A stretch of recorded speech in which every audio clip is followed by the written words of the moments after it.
Thumbnail দেখে নিশ্চয়ই অবাক হয়েছেন। এ আবার হয় নাকি? বিশ্বাস করুন, আমিও অবাক হয়েছিলাম যখন প্রথম এই ঘটনাটার কথা শুনলাম। তারপর দেখি যে না, সত্যি ভারতের এক তরুণী পরিণত হয়েছে ইচ্ছাধারী নাগিনে। কোথায় ঘটলো এই ঘটনা, তারপর কি হলো, সব বলবো। এই গুরুত্বপূর্ণ প্রতিবেদন শেষ অবধি দেখুন। আমি দীপেন্দু, দ্য নিউজ বাংলা লাইভে আপনাদের স্বাগত জানাই।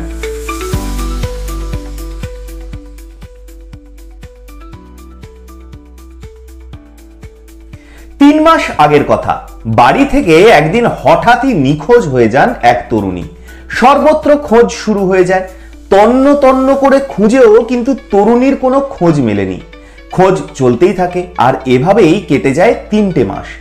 অবশেষে উদ্বিগ্ন বাবা মা খবর পান তাদের মেয়ের খোঁজ মিলেছে। তিনি রয়েছেন একটা গুহার মধ্যেই থাকেন তিনি। তার আচরণও একদম নাকি বদলে গেছে। কোথাকার ঘটনা? ঝাড়খণ্ডের গড়ওয়া জেলার কারিওয়ারি গ্রামের কাছে রানীডিহ গুপ্তা গুহার মধ্যে মেয়ে রয়েছেন বলে খবর পেয়ে সেইখানে ছোটেন বাবা মা। সঙ্গে ছিলেন আরো কয়েকজন। কিন্তু সেখানে পৌঁছে তারা যা দেখেন তা এক কথায় অবিশ্বাস্য। ওই তরুণী গুহার মধ্যে থেকেই সাপের মতো আচরণ করতে থাকেন। সাপের মতোই শোঁ শোঁ করে শব্দ বার হচ্ছিল মুখ দিয়ে। মাঝে মধ্যেই সাপের মতো জিভ বার করছিলেন। দ্রুত রটে যায় ওই তরুণী নাকি সর্পকন্যায় রূপান্তরিত হয়েছেন। ইচ্ছাধারী নাগিন বলেও লোক মুখে ঘুরতে থাকে। বাবা মা অনেক করে ডাকার পরেও তিনি বার হতে চাননি। অবশেষে গুহার বাইরে পুজো শুরু হলে এক সময় তিনি বেরিয়ে আসেন। তবে তারপর তিনি সাধারণ মানুষের মতোই দাঁড়ান। তাকে ঘিরে পুজো অর্চনা চলতে থাকে। সম্প্রতি সোশ্যাল মিডিয়ায় ছড়িয়ে পড়েছে এইরকমই একটা ভিডিও। দেখে নিন সেই ভিডিও।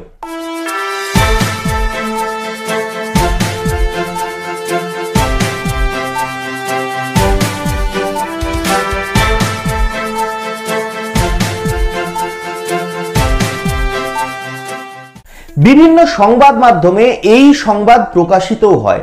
ওই তরুণীকে ঘিরে স্থানীয়দের মধ্যে উৎসাহের অন্ত নেই। তরুণীর চিকিৎসার প্রয়োজন আছে বলে মনে করছেন অনেকে। কারো কারো মতে আবার এটা পুরোটাই সাজানো ঘটনা। আপনারা কি বলেন? আপনাদের মূল্যবান এবং গুরুত্বপূর্ণ মতামত জানান দ্য নিউজ বাংলা লাইভের কমেন্ট সেকশনে। আর দেখতে থাকুন দ্য নিউজ বাংলা লাইভ। দুর্নীতি রাজনীতির বাইরে এই ধরনের সব খবর জানতে চোখ রাখুন কেবলমাত্র দ্য নিউজ বাংলা লাইভে।